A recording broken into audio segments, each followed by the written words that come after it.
Cette date va marquer l'histoire. Tout d'abord par son année et son mois. Octobre 1917, la révolution russe vient de commencer. L'idéologie communiste est en marche. On en connaît le résultat. À cette date, il faut ajouter le chiffre 13. Il va devenir omniprésent. Depuis mai 1917, tous les 13 de chaque mois, un événement unique se déroule à Fatima au Portugal, dont seuls 3 enfants sont les témoins. Mais ce fameux 13 octobre 1917, un prodige va être constaté par 70 000 personnes et fera entrer Fatima dans l'histoire du Portugal et du monde. Nous sommes dans la prairie La Cova da Iria. Depuis 5 heures du matin, des dizaines de milliers de personnes arrivent de tout le Portugal. Ils attendent sous la pluie un prodige, annoncé 3 mois plus tôt par une femme qui serait apparue à ses 3 enfants. Mais l'après-midi de ce 13 octobre, tout va changer. Les 70 000 personnes ne se sont pas déplacées pour rien. À 3 reprises, le soleil semble se jeter sur la Terre, terrifiant les plus sceptiques. Aucune activité sismique recensée, hallucination collective impossible. À ce prodige va aussi s'ajouter un autre fait inexpliqué, d'ordre physique cette fois. Nous étions tous trempés. La pluie n'avait cessé de tomber depuis l'aube. Et bien que cela puisse paraître incroyable, après ce grand miracle, tous nos habits étaient complètement secs. C'est cet événement unique qui va faire de Fatima l'un des plus grands sanctuaires au monde. Sans lui, ce lieu d'apparition n'aurait sans doute jamais été reconnu par le Vatican. Car l'annonce de ce grand miracle était liée à un secret qui empoisonne la curie romaine depuis un siècle. Il a été confié par la Vierge le même jour à ses 3 petits bergers. Un siècle après ce 13 octobre 1917, cet ultime secret porte bien son nom. Il n'a toujours pas été révélé.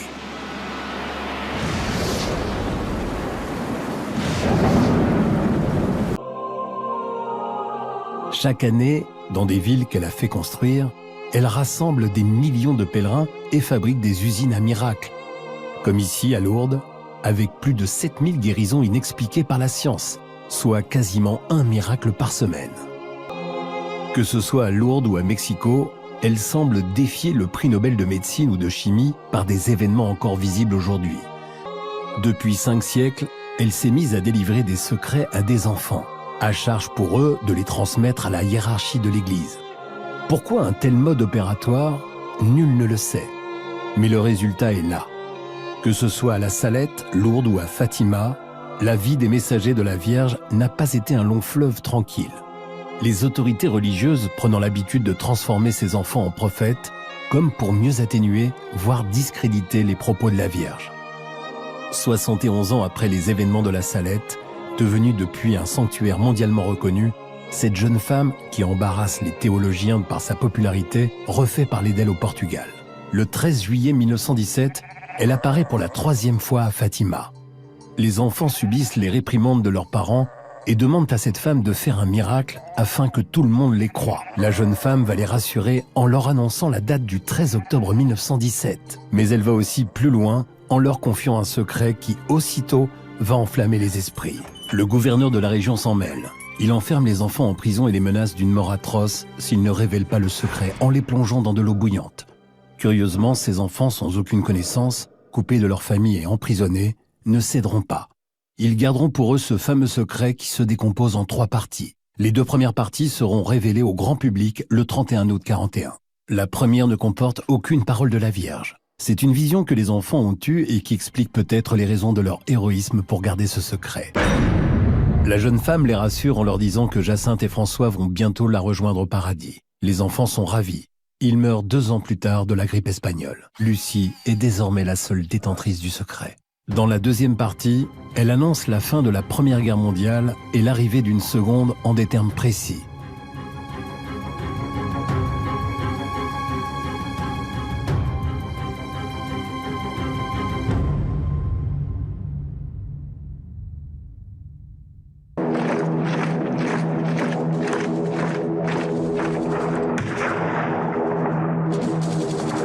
Ce n'est pas fini.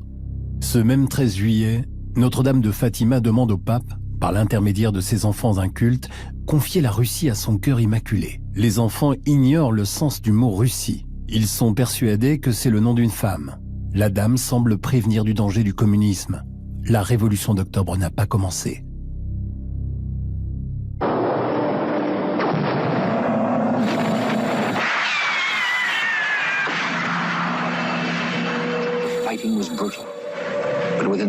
weeks, the Soviets liberated the eastern part of the city.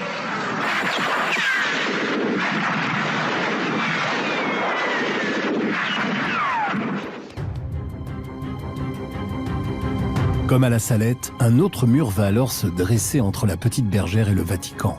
2 ans après ce 13 octobre, Lucie est envoyée à Porto comme pensionnaire des Sœurs de Sainte-Dorothée. En 1946, elle s'enferme au couvent de Coimbra avec interdiction de communiquer avec l'extérieur, sauf aux membres de sa famille. En 1943, elle va proposer à l'évêque de Leiria de prendre connaissance de la 3e partie du secret. Curieusement, celui-ci refuse et préfère attendre 1960, date limite fixée par la Vierge, pour faire connaître son message. Même refus du Vatican, Pie XII préfère lui aussi attendre. Sœur Lucie se libère du précieux texte en le mettant dans une enveloppe sous-scellée et le remet à son évêque, à charge pour lui de le révéler au plus tard en 1960. Mais en 1957, nouveau coup de théâtre. Le Vatican se réveille et réclame tous les écrits de Sœur Lucie, y compris le secret. L'évêque de Leiria se voit donc contraint de laisser filer à Rome le précieux texte.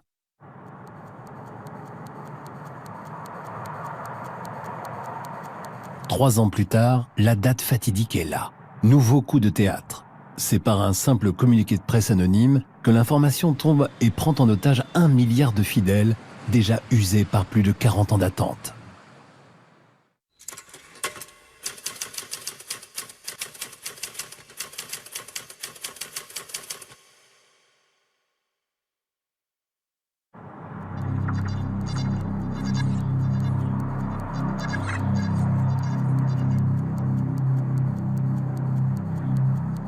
La date butoir a donc été dépassée. Un bras de fer s'engage avec cette femme et la curie romaine entre ces millions de fidèles et le pape. La première réaction viendra de celui qui a été dépossédé de ce secret, l'évêque de Leiria, Monseigneur da Silva. Stupéfait par l'annonce, il organise le 13 octobre, date de l'anniversaire de la danse du soleil, une manifestation à Fatima. 600 000 personnes répondent à son appel. Ce ne sera pas suffisant pour faire plier le Vatican.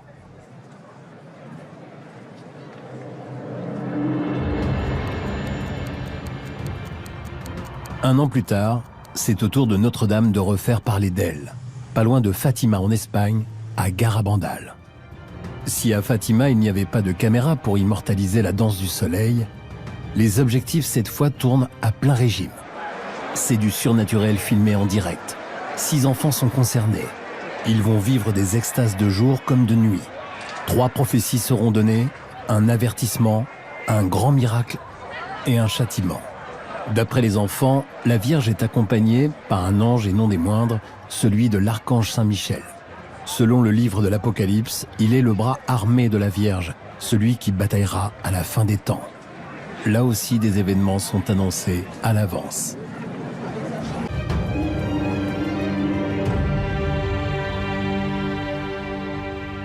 I think we lost a lot at the saying of the sing. We lost a lot of the saying of the sing no more. You know, we got to spoil, we don't do sacrifice. Do you mean we've lost a sense of sin? Yes. Mother gave us the message on July 4th. And she said to us, give it to October.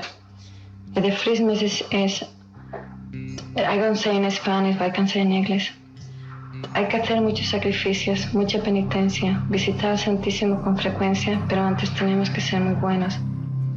Ya se está llenando la copa, y si no cambiamos, vendrá un castigo muy grande. And this big miracle, do you know when it's going to happen? Yes, I know the year going to be happening, I know the day, but the Blessed Mother said tell 8 days before. Mais à quoi bon ces annonces prophétiques si personne n'est mis au courant et si les médias décident de ne pas relayer l'information? En attendant, la fillette de Garabandal a grandi aux États-Unis, à New York, comme une mère de famille ordinaire. Et aujourd'hui, toujours pas d'annonce. Conchita a 69 ans, 4 enfants et vit sur le Long Island. À Rome, Paul VI vient de mourir, emportant avec lui le 3e secret. Au Vatican, désormais, on a du mal à distinguer le blanc du noir. L'élu s'appelle Albino Luciani.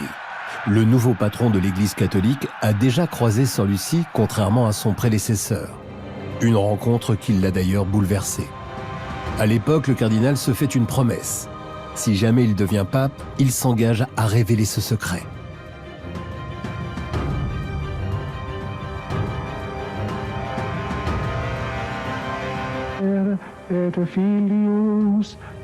Jean-Paul Ier sera vite surnommé le pape sourire. Mais dans les coulisses, il y en a qui font grise mine. Le nouveau pape veut réformer la curie et mettre de l'ordre dans les finances du Vatican. Il n'en aura pas le temps. 33 jours de pontificat plus tard, il est réduit au silence. Une mort suspecte. Un journaliste connu pour ses investigations va mener l'enquête dans les couloirs du Vatican pendant 3 ans. Il s'appelle David Yallop. En 1984, il en publie le résultat dans un livre qui devient un best-seller mondial. Le tableau n'est pas sombre, il est noir. Who killed John Paul I? The physical act, I don't know. I don't know who actually put poison into a drink for him like that. But the people behind that act are quite clear to me. That they are Masons. Licio Gelli was the man running P2. P2 was a private Masonic lodge. Pour David Yallop, c'est une religieuse qui découvrit le corps du pape et non le cardinal Villot selon la version officielle, c'est-à-dire celle du même cardinal. Le document que le pape tenait dans les mains portait sur les mutations et sur les nouvelles nominations au sein de la curie. Le cardinal Villot allait être remercié. Il restera en poste, refusera toute autopsie et procédera sur le champ à l'embaumement du corps. Après la disparition suspecte de Jean-Paul Ier, autre surprise, l'élection à la tête de l'Église catholique d'un pape venant d'un pays sous régime communiste. Si à Fatima la Vierge semblait mettre en garde contre les erreurs de la Russie, l'élection de Jean-Paul II rejoint ses préoccupations. Il confie son pontificat à la protection de la Vierge.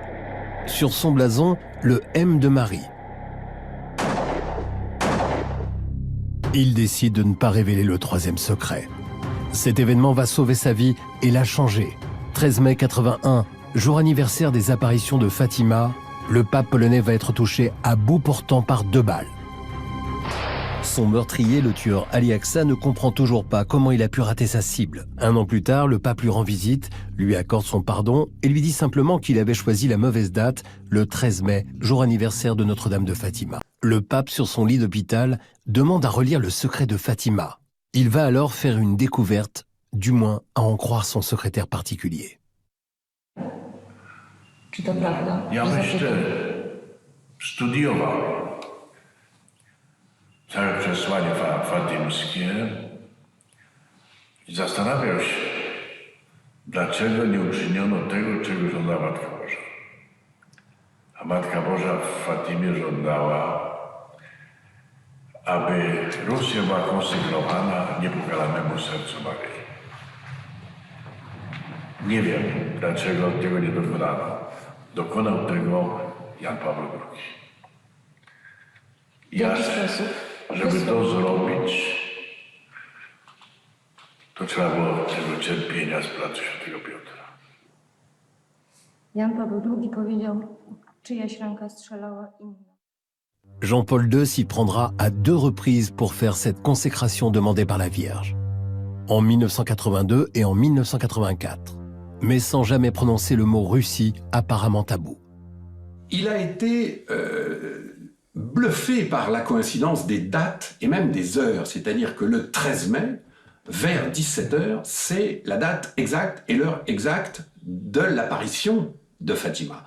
Ça l'a quand même beaucoup frappé, c'est un homme de foi, Jean-Paul II, et quelque chose comme ça, lui qui aime bien donner du sens à tout ce qui se passe, ça ne pouvait pas le laisser indifférent. Il s'est fait monter le dossier, il a fait venir des spécialistes, il a étudié, il avait le temps, il était convalescent à l'hôpital Gemelli tout cet été 1981, et il a tiré de cette étude-là la conviction que, ce secret de Fatima, ça le concerne lui. Changement de cap. La lecture du troisième secret de Fatima va donner des ailes à Jean-Paul II. En 25 ans, ce pape va se faire pèlerin. 129 pays visités, 1 300 000 km parcourus, du jamais vu. Il a rencontré quasiment la totalité des peuples, à l'exception de 2 grandes nations communistes. Cette rencontre historique. Pour la première fois, un pape dans cette capitale du Bengale.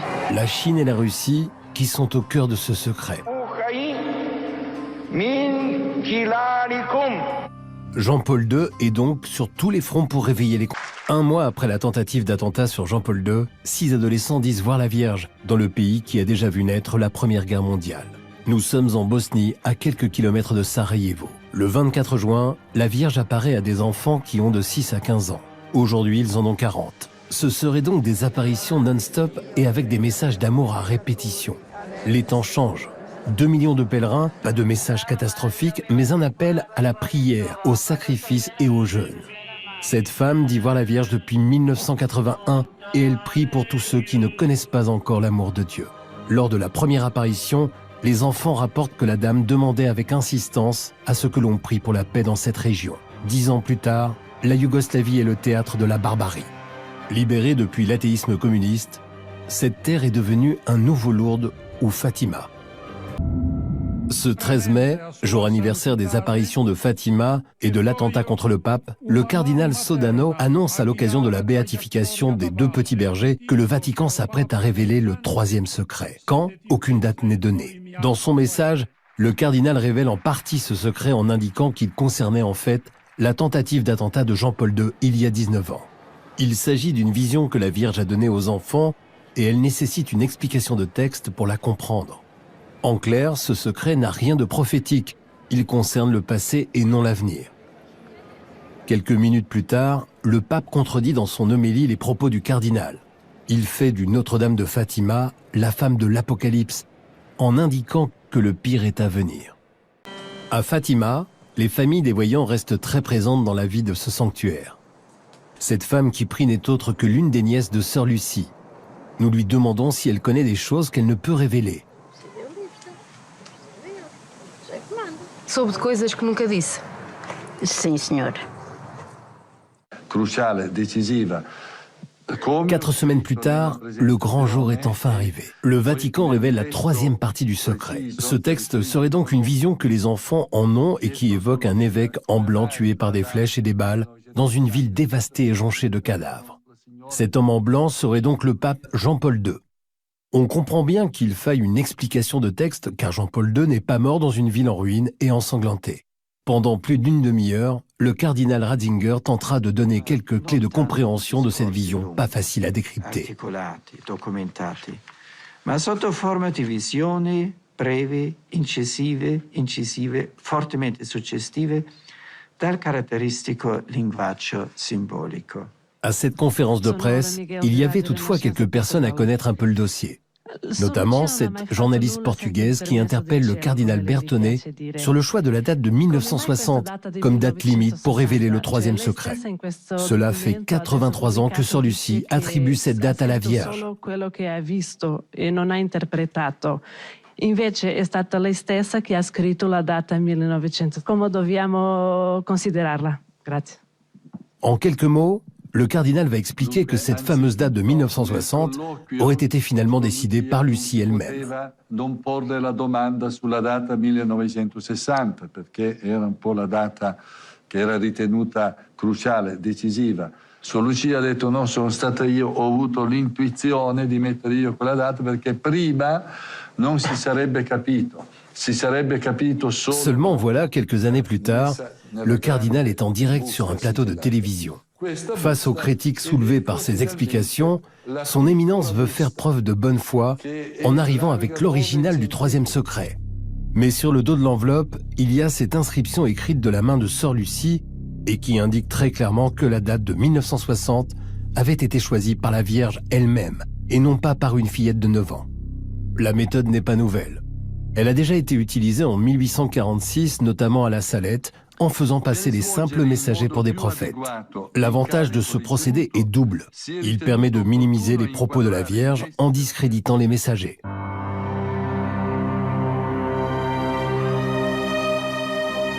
C'est une certitude. La 3e partie du secret n'a donc pas été révélée ou complètement révélée. Au mieux, il manque un second texte dans lequel il y aurait les paroles prononcées par la Vierge.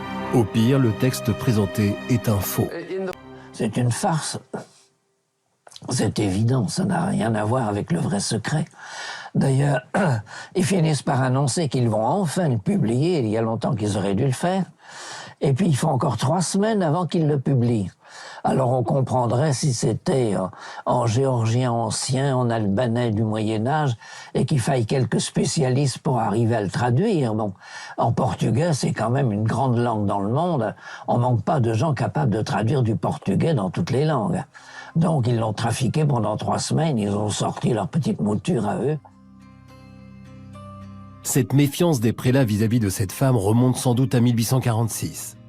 À l'époque, cette dernière s'était déjà montrée très virulente vis-à-vis du clergé. La Vierge Marie donc a été très dure avec les prélats de l'époque. Là, pareil, vous regardez au début du secret de la Salette, les prêtres ministres de mon fils, les prêtres par leur mauvaise vie, par leurs irrévérences et leur impiété à célébrer les saints mystères, par l'amour de l'argent, l'amour de l'honneur et des plaisirs, les prêtres sont devenus des cloaques d'impureté.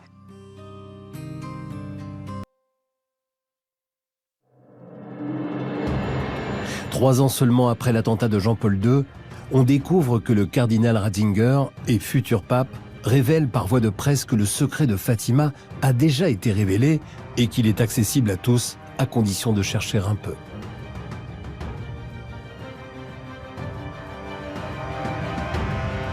Il n'y a que 18 apparitions reconnues par Rome, dont une au Japon, seul pays à avoir connu l'arme nucléaire. En quelques clics, on remarque déjà que les dates et les chiffres sont en lien avec l'apparition du Portugal. De quoi nous inviter à nous rendre sur place. En 1973, sur la côte nord-est du Japon, des religieuses du couvent d'Akita allaient devenir les témoins de faits toujours inexpliqués par la science. Nous sommes au couvent des Sœurs de l'Eucharistie.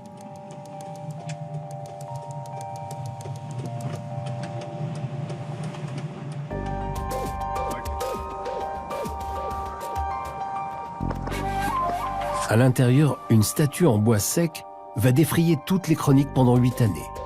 Cette statue vient d'Europe, des Pays-Bas. Elle porte le nom de Notre-Dame de tous les peuples. Elle serait apparue en 1945 à Amsterdam, soit 3 mois avant que les États-Unis ne larguent la première bombe nucléaire sur des populations civiles. Hiroshima et Nagasaki entraient dans l'histoire par la folie des hommes. 18 ans plus tard, cette même statue se retrouve au Japon, mais elle est en larmes. 101 lacrymations au total et sur une période de 8 années. La statue a été scannée, les larmes analysées. 3 groupes sanguins ont été décelés, les groupes B, O et AB. Mais le plus troublant est la similitude dans les dates et le chiffre 13 omniprésent à Fatima. C'est 13 ans après que le Vatican ait refusé de publier le secret de Fatima que cette statue va faire parler d'elle avec ses larmes. Mais c'est aussi un 13 octobre, jour anniversaire de la danse du soleil à Fatima, que la Vierge va se manifester. Elle va délivrer à cette religieuse un message explosif. Clin d'œil adressé au Vatican, la religieuse est sourde. Et c'est donc une sourde que la Vierge a choisie pour faire passer un message qui n'est pas sans rappeler les désastres de la bombe nucléaire.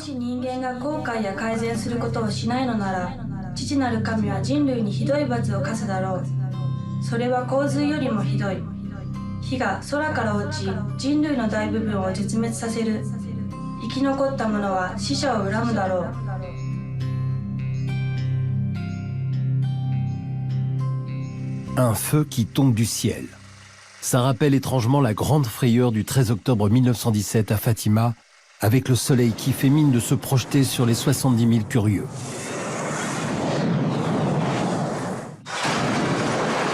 Si l'ensemble de l'humanité est concerné par cette prophétie, un autre message, toujours reçu ce 13 octobre, est plus ciblé et annonce des temps compliqués pour le Vatican.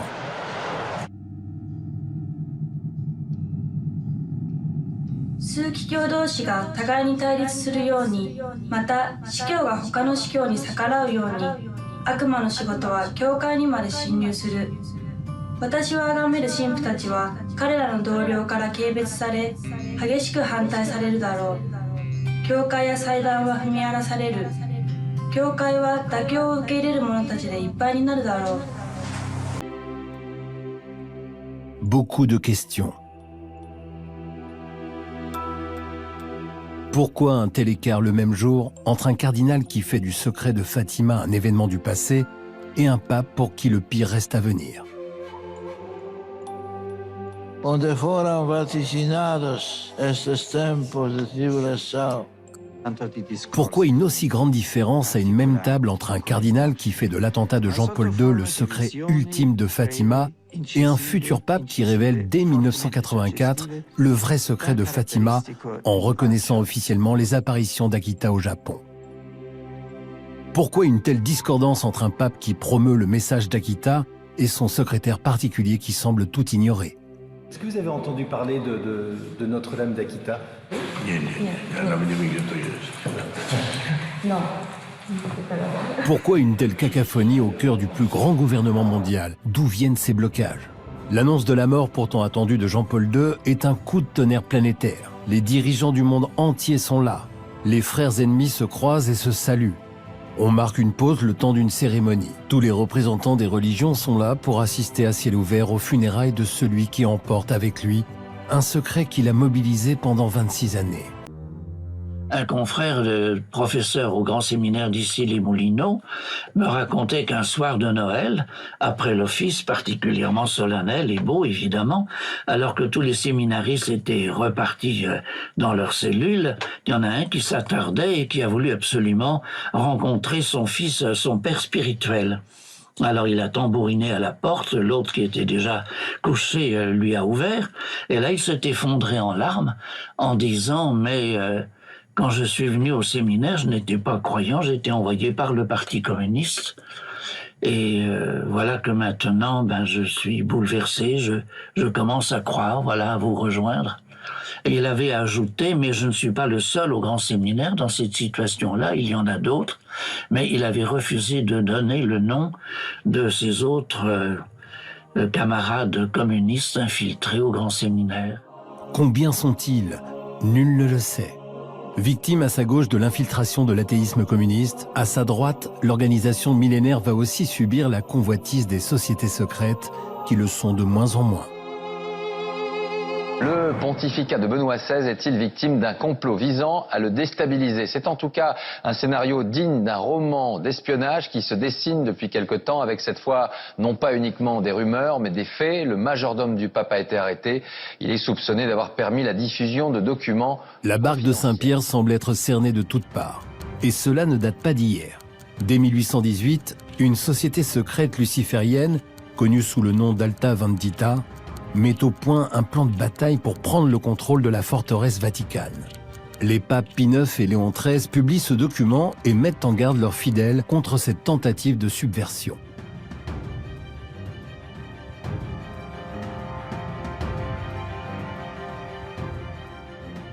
À cette époque, en 2005, Benoît XVI parle de souillure au sein de l'Église. Il parle des loups qui guettent. Il a des images qui sont absolument incroyables. Quand il parle de cette barque de Saint-Pierre qui est chahutée dans la tempête, on se dit, mais quel pessimisme! En réalité, on va comprendre que ces pensées-là, il va les garder jusqu'au bout. C'est d'ailleurs probablement ce qui va lui permettre à lui de réagir plutôt bien, il faut reconnaître, à tous ces scandales qui lui tombent dessus, et notamment au grand scandale, le plus important de tous, celui de la pédophilie. C'est Benoît XVI qui va mettre un terme à cette affaire avec beaucoup de mérite. Il n'en sera pas récompensé.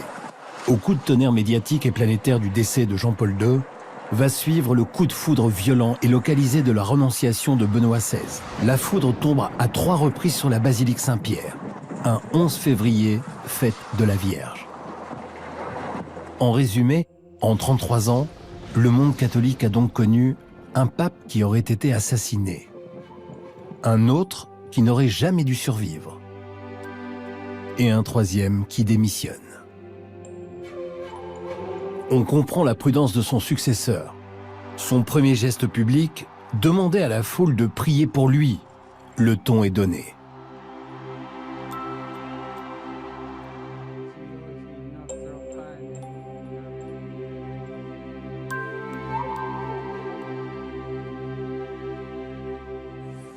Tout s'accélère. 3 mois plus tard, autre image historique, inédite. 2 papes réunis côte à côte pour implorer la protection de l'archange Saint-Michel sur la cité Saint-Pierre. L'archange Saint-Michel, le gladiateur des derniers temps, celui qui, selon la Bible, participera au combat final entre les forces du bien et du mal. On ne peut faire plus explicite. La bataille finale est donc bien annoncée. Si ce même archange fait toujours la joie de millions de touristes en France, il est peu probable qu'ils soient aussi nombreux à connaître sa véritable vocation. Mais revenons à Rome. La date choisie par les papes n'a rien d'anodine. Nous sommes le 6 juillet, jour anniversaire des apparitions d'Akita et donc du secret de Fatima qui annonce la destruction des 3/4 de la planète et de l'Église avec elle. La Vierge serait donc apparue en France avec une couronne de 12 étoiles, la lune sous ses pieds et qui écrase une tête de serpent. Cette femme représenterait ainsi la femme de toute la Bible. Celle de l'Ancien Testament où elle écrase une tête de serpent, mais c'est aussi la femme de l'Apocalypse, avec sa couronne de 12 étoiles.